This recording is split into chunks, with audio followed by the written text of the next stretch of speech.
from West Virginia Public Broadcasting. Support for the Legislature Today is provided by the following. West Virginia University, online at wvu.edu. AARP West Virginia, your ally for real possibilities in the Mountain State. Online at aarp.org/WV.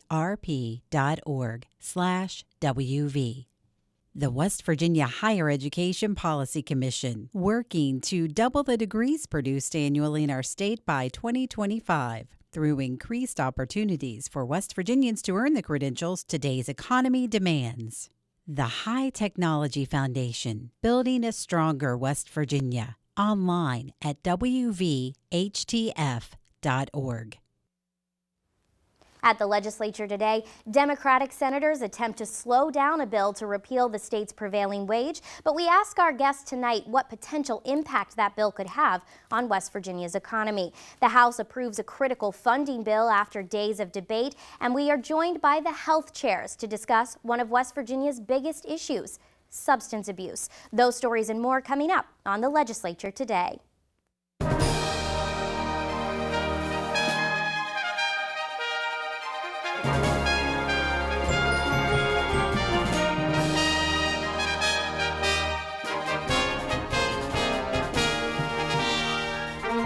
Good evening, I'm Ashton Mara. Members of the West Virginia Senate are still on track to vote on a repeal of the state's prevailing wage Thursday. That after a Democratic senator tried one last time today to have a fiscal note prepared for the bill, and another attempted to kill it. Here's what happened on the Senate floor today. Mr. President, point of order. Democratic Senator John Unger of Berkeley County raised the issue on the chamber floor Tuesday over House Bill 4005, a bill to repeal the state's prevailing wage. The wage is the hourly rate of pay and benefits workers are paid on state construction jobs. Monday, a member of the chamber had asked for a fiscal note for the bill. That note explains the impact a piece of legislation may have on the state's budget, but the request was denied. So Unger again attempted to obtain a note citing Senate rules. So, Mr. President, I'm calling upon you, as president of your office, to exercise your duties to uphold the Senate rules in the sense that there is evidently a fiscal note because all the information's available. I ask that that be given to the members and also allowed for the public to know exactly what the cost is. Republicans oppose the motion, including Senate Judiciary Chair Charles Trump. Rule 15A is quite explicit. In order for the requirement of a fiscal note to apply, the bill must either increase or decrease the revenue or fiscal liability of the state or one of its political subdivisions. This bill, the bill being reported from the Committee on Government Organization, does not increase the revenue of the state or the fiscal liability of the state or of any political subdivision. Senate President Bill Cole ruled against the motion denying the fiscal note, but Unger challenged that ruling, asking for a full vote of the body. The request died on a party line vote, just as it had Monday. Senate Minority Leader Jeff Kessler then attempted to kill the bill. The senator from Marshall moves to reject House Bill 4005. Kessler says for the second year in a row, his constituents are asking him to block the repeal. His fellow Democrats joined him, including Senator Bob Beach of Monongalia County. We heard the position of the president here earlier today that, in fact, this piece of legislation was revenue neutral. It had no impact one way or the other. So I'm asked a simple question, and this is the only question I have, is why are we pursuing this piece of legislation? Why do we not dispose of it right now if it has no impact on what we're doing here in the state of West Virginia? Republicans yet again spoke against the motion to reject the bill. Senator Greg Boso is from Nicholas County. I stand representing the people of the 11th Senatorial District, all of the people, not just the contractors. I represent the people that are working at home in the grocery stores, that are working in the car lots, that are working in the convenience stores. I represent all of the people. They struggle to put two ends together at home. We've protected a class of people within the state of West Virginia for way too long. It's time for us to take off the protection for one particular class at the expense of all the others. Senators voted on party lines against Kessler's motion to kill House Bill 4005. The full chamber is expected to put the bill to a vote Thursday. The fight over prevailing wage in the State House is one that's largely political, but is based on one fundamental question. Will a repeal of the wage help or hurt the state's economy? Tonight we pose that question to our guests. Sean O'Leary is a senior policy analyst for the West Virginia Center on Budget and Policy. John Deskins is the director of the West Virginia University Bureau of Business and Economic Research. Gentlemen, thank you for joining me. Thank you. So let's start with that question. Will a repeal of the prevailing wage help or hurt the state's economy? Sean? Well, we have a lot of experience and a lot of data and reports from other states that have looked at this issue, that have repealed the prevailing wage, that have enacted prevailing wage. And what we found and what the evidence strongly suggests is that repealing the prevailing wage really isn't going to lower costs. It really isn't going to save the state any money, but could do some actual harm to the economy by lowering wages in the construction industry and in turn resulting in a workforce that has less skills and less experience. And when you have a less skilled, less experienced workforce and you have lower wages, that's not good news for the economy. John, I'm going to ask you to respond to some of that, but let's start with this larger question. Does it help or hurt West Virginia? Sure, I'd like to just step back just for a second and think about what is the real proper role of government? So we have to provide infrastructure, education, other factors that enable the free market to flourish in a state, in an economy. So in providing these public goods and services like transportation infrastructure, we want the executive branch to have flexibility. We want the executive to be able to weigh different options that are available in the market. Maybe this contractor has lower prices and lower quality. Maybe that contractor has higher prices and higher quality. And the executive should be able to make the determination which is going to be best for the taxpayer, the citizen of West Virginia. So it seems strange to me in some ways that we would bind our hands and require a certain wage to be paid. It's not consistent with the notion that we have flexibility to weigh all of our options and determine, even on a case-by-case basis, what is best for our state. Why bind our hands in this way? A household wouldn't want to do that. A business wouldn't want to do that. Why do we want our state government to be bound? Potentially there won't be any effect. Potentially we'll just find that what we're doing now makes sense. But we have, without a prevailing wage, we have much more flexibility. So, Sean, can I ask you to respond to that? Because you say there's a possibility we could see it lower the wage rate overall in the state. Exactly, and that's because the government doesn't have that flexibility. The government is required to accept the lowest bid. And when the government is required to accept the lowest bid on these public projects, the easiest way to get that lowest bid is sometimes to undercut the wages and bring out outside sources of labor that can undercut the local economy. And that's exactly why we had the prevailing wage, to make sure that we're having a level playing field and that the government isn't distorting the market by requiring that lowest bid, that the wages being paid on the projects are what are being paid in the local market, in the economy at large. And that way the government ensures that we are the contractors and the bids are being competed on who can produce the highest quality, who can be most productive, who can be most efficient with our taxpayer dollars, not just who can compete on who has the lowest wages. I had the chairs of the government organization committees on yesterday to talk about this issue, and they both say this will save the taxpayer money in the end. Mm-hmm. It won't lower wages, but we're going to see savings. John, do you believe that's true? I think we very well could see savings. Any reduction in wages, I mean, those wages aren't coming from nowhere. They're coming from the taxpayers' dollars. Any savings that we get in lower wages can be reinvested in the state in terms of more funding for more infrastructure. Lord knows we need more better infrastructure in the state. It can be reinvested in education and a whole host of different areas. So any reduction in wages, don't just think the money that's going to pay these wages comes from thin air. It's all a trade-off. Any dollar saved in wages can be reinvested in more schools, more infrastructure. I mean, there's a lot of positives there, a lot of potential. Do you think we'll see those savings, Sean? I really don't think so, and I think we can look at states like Kentucky, like Ohio, like Maryland, like New Mexico, like Michigan, who have all not seen these savings appear when they've modified or changed or repealed the prevailing wage laws. What they've seen is a workforce that is less experienced, less skilled, and less productive and less efficient when the taxpayers are spending their money on these public construction projects. So, John, we've only got about a minute left, but you worked on the recalculation. Last year, they compromised. They decided we'll just recalculate the wage rate, and we'll put that in place. Why were they not satisfied with the process? Do you think the state could have stuck with that recalculation? Certainly we could have, but again, that's not consistent with what I said a second ago with the notion of why would we bind their hands in this way? Why don't we want to keep our options open? But with the recalculation, the original idea there was that we would use the calculation based largely on BLS data, and Workforce West Virginia ultimately decided to go with a calculation that was based more largely on survey data, which was more similar in some ways to the old approach. I think the much more fundamental and more interesting question myself is why have a prevailing wage at all, though? Why bind their hands in this way? A household wouldn't want to do it, a business wouldn't want to do it. Why do we want to put that on the executive branch of our government? Well, they will be taking a vote on Thursday, and I'm sure we'll get an answer. Sean O'Leary, John Deskins, thank you so much for being here. Thank you. We return to Western West Virginia tonight for another installment of Meet Your Lawmaker.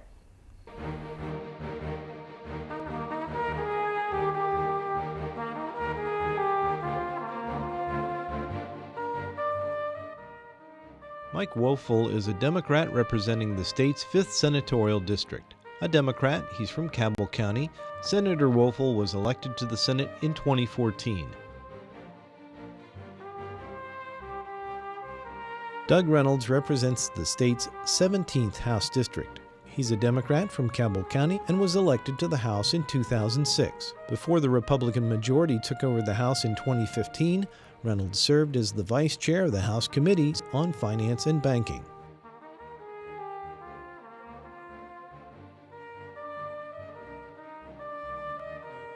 Matthew Rohrbach was elected to the House of Delegates in 2014 to represent the 17th District. He's a Republican from Cabell County. Delegate Rohrbach works as a physician and was named a Knight of the Golden Horseshoe.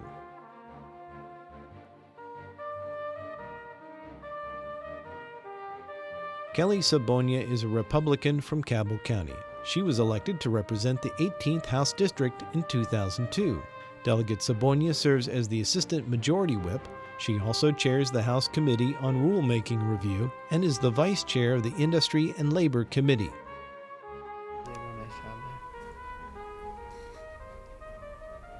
Almost every state agency has been asked once again by Governor Tomlin to cut their budgets this year. The Department of Health and Human Resources announced a bill today they'll propose to lawmakers that attempts to offset some of its cuts in the public health sector. Beth Voorhees explains.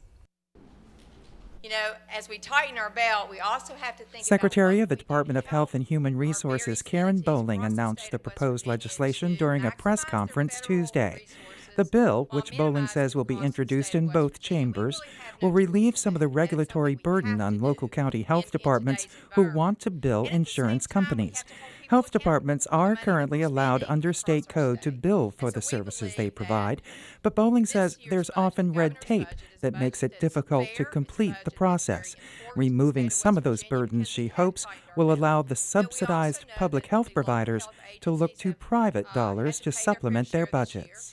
You know, we all have to tighten our belt during a time when there's a budget crisis, and I think that in our case, we're coming up with a solution that we think is going to be beneficial to try to offset some of those cuts. If the bill is approved by lawmakers, Bowling estimates local health departments could bill insurance companies for nearly $8 million annually, more than making up for the governor's proposed $4 million in cuts. For West Virginia Public Broadcasting, I'm Beth Voorhees in Charleston. Funding for healthcare programs across West Virginia and the impact that will have on the state's health outcomes is one issue our next guest will certainly have to consider this legislative session. We're joined tonight by the chairs of the House and Senate Health Committees, Senator Ryan Ferns and Delegate Joe Ellington. Gentlemen, thank you for joining us. Thanks for having us. Let's start with what we saw in that last story, $4 million in cuts to local county health departments proposed by the governor. Can the legislature find solutions to help these local departments, or are you all focused on letting the agency figure it out? Delegate? Well, we're looking at both ways. We want the agency to look at how they can trim down what their expenses are, but they're also looking at being able to bill for different services they provide that they haven't done before. The legislature is always looking at different ways of revenue streams and how we can work on efficiency and improvement. So this bill will be presented to both chambers, and you all plan to take a look at those in your committee? Yes, both of us are sponsors in our respective houses. Okay, let's move on to a Senate bill, Senate Bill 10. It's an abortion bill that deals with dismemberment, and it was pulled from the committee last week after a similar bill was declared unconstitutional in a different state. Are you still going to run that bill, Senator? We are. We plan to have that on our agenda this week, and we just want to do our due diligence. You know, anytime that another state takes an action like that, I think it's, you know, incumbent upon us to do our homework and make sure that there's not something that we're missing. But that was not the Kansas Supreme Court, but rather an intermediary court. You know, of course, our laws in the state of West Virginia are different regardless. So, but we just wanted to give ourselves the time to consider that fully. Maybe I should ask you to explain the bill a little bit so that our audience is clear on what it actually does.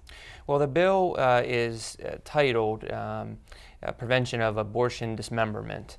And so essentially in the second trimester there is a procedure done by physicians for abortions that is in some cases recommended, and I think it's primarily emergency type situations, and my colleague here who's in that field could probably correct me if I'm wrong, but essentially it is making that type of procedure illegal.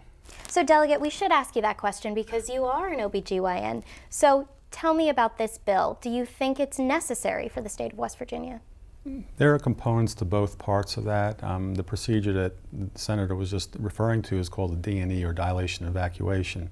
That's the normal procedure that's used in the second trimester, especially in the tertiary centers.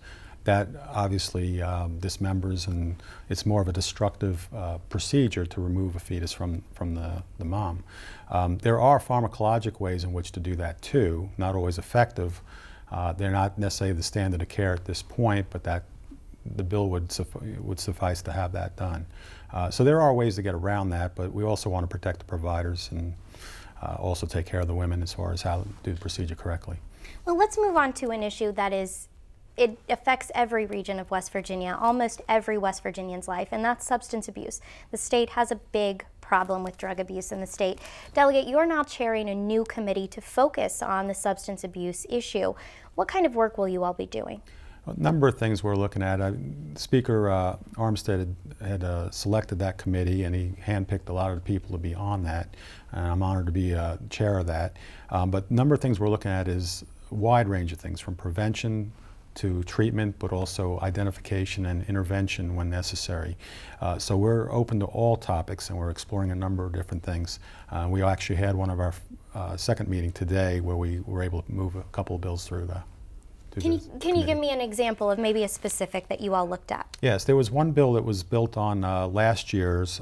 We had on the Vivitrol, where in the penal system, where members could be placed on Vivitrol to help get them back into work-related options. The regional jails and correctional facilities asked to be added to that pilot study. We've already had some positive results since last year. They've asked to be part of that, and we think that'll also help. We also looked at different options on methadone regulation, because we have a number of methadone clinics in the state, and we're trying to get a better handle on that because that seems to be proliferating. So we should just say quickly that drugs like methadone, Suboxone, Vivitrol, they're used medically to help wean people off of drugs. They are, but they don't necessarily always wean them off. And particularly with the methadone clinics, we have people who have been on that for years, and we're trying to get a better handle on trying to get them off of that. Senator, one of the first bills your committee took on was drug testing for TANF recipients. Can you talk to me about that bill? You all passed it out already. Yes, we did, and it was a top priority, not just for my committee, but for our entire caucus in the Senate. And really, we look at this as a compassionate way to identify individuals who are in need of help. We have this population who we are already assisting, who are already going through our system, and so, and actually the Department of Health and Human Resources is already pretty well set up to do this sort of testing. And so it's just a compassionate means for identifying individuals who need help and then getting them that help. And it's a kind of a three strikes you're out system. And in the first strike, the individuals don't actually lose any benefits, but instead, as long as they participate in a drug treatment and job training program, they're able to continue to receive those benefits. So we're giving them a direct incentive to get help. So, Delegate, I'm assuming that this committee will come to, that this bill will come to your committee as well. Does the state have the resources to put this program together to make it work? I believe they do. We're waiting for it to come from the Senate. It's currently in Senate Finance. We have a sister bill in the House that we're holding back on until we get the Senate bill. But yes, we do have the resources. The fiscal note was not very much in the big scheme of things. We're looking at targeting, or let's say narrowing, the cohort that we're looking for to try to get them back off of any substance abuse. And then again, the key is to protect the families, the children, get them back, make sure that the children are in a good environment. We're also trying to get those members back into society as far as being productive so they can provide for their families. So it's pretty much trying to identify and intervene in one of the few topics that the state has some control over. Senator, we've got about a minute left, but I want to ask you about an announcement that President Obama made today. He'll present $1 billion in his budget, his 2017 budget, to help expand access to substance abuse treatment. I think we can assume that some of that money will come to the state of West Virginia. That's money that we're desperately in need of. Absolutely. Will you all look for that kind of help from the federal government? Absolutely. I mean, we are going to pursue all options. And as you've mentioned, I mean, this is an issue that's gripping our entire state. And of course, with the extremely difficult financial situation that our state is in, we will absolutely pursue any avenue to help the people of West Virginia. Senator Ferns, Delegate Ellington, chairs of the House and Senate Health Committees, thank you both for being here. Thanks for having us. The House Industry and Labor Committee took up a bill today that makes it clearer who an accident on a natural gas well site or a pipeline should be reported to. Liz McCormick has more. House Bill 4323 was introduced on behalf of Governor Tomblin. It requires all emergency incidents on well sites or pipelines be reported to the West Virginia Division of Homeland Security and Emergency Management within 15 minutes. This bill came as a result of a special commission set up by the governor in spring 2015 to review and update existing laws and regulations governing the state's oil and natural gas industry. Larry Malone is the Director of Policy for Governor Tomblin and is the chairman of the West Virginia Commission on Oil and Natural Gas Industry Safety. The commission that the governor established looked into safety issues in the oil and gas industry. One of the recommendations that came out of it was the requirement that pipeline operators and drilling operators, if they have an incident, and the incident is defined as if someone is been killed or serious injury or there's a serious situation involving public safety, that they call the state and notify the state within 15 minutes of that incident. However, if that well or pipeline operator does not report the incident within that time frame, there's a fine involved of $50,000. Some delegates in the Industry and Labor Committee were concerned about the high fee for such a short amount of time given to report an incident. So Delegate John Schott of Mercer County recommended an amendment. The change would allow the director of the Division of Homeland Security and Emergency Management to assess a fine between $2,500 and $50,000 for not reporting the incident. The committee voted unanimously in favor of the amendment. Malone says it adds flexibility, but it doesn't hurt the integrity of the bill. It doesn't really change the fact that you could be assessed $50,000. It just provides the director with some discretion based upon the situation about whether he assesses the maximum fine or some fine that's in between. But again, to date, nobody has been assessed, no company has been assessed that fine because they have all understood and responded appropriately when they have these types of emergency incidents. The committee passed House Bill 4323 16-5. It now moves on to the House Energy Committee before moving on to the House floor for consideration. For the Legislature Today, I'm Liz McCormick in the House. Members of the House also approved an appropriations bill requested by Governor Tomblin today. The bill takes $52 million from the state's rainy day fund to balance the 2016 budget.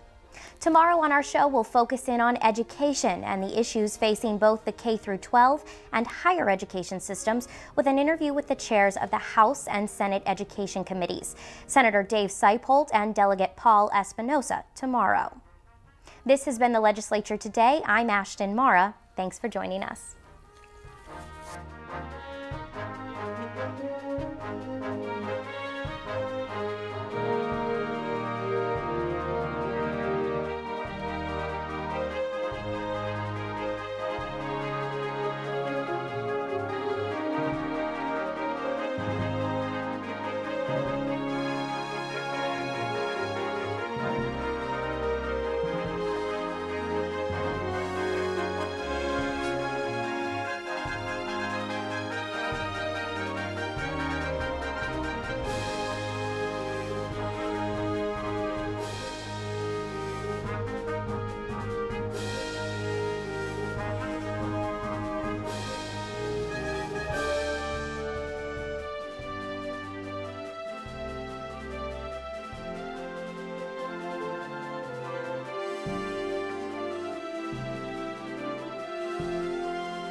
Support for the Legislature Today is provided by the following: West Virginia University, online at wvu.edu. AARP West Virginia, your ally for real possibilities in the Mountain State. Online at aarp.org/WV. The West Virginia Higher Education Policy Commission, working to double the degrees produced annually in our state by 2025 through increased opportunities for West Virginians to earn the credentials today's economy demands. The High Technology Foundation, building a stronger West Virginia. Online at wvhtf.org.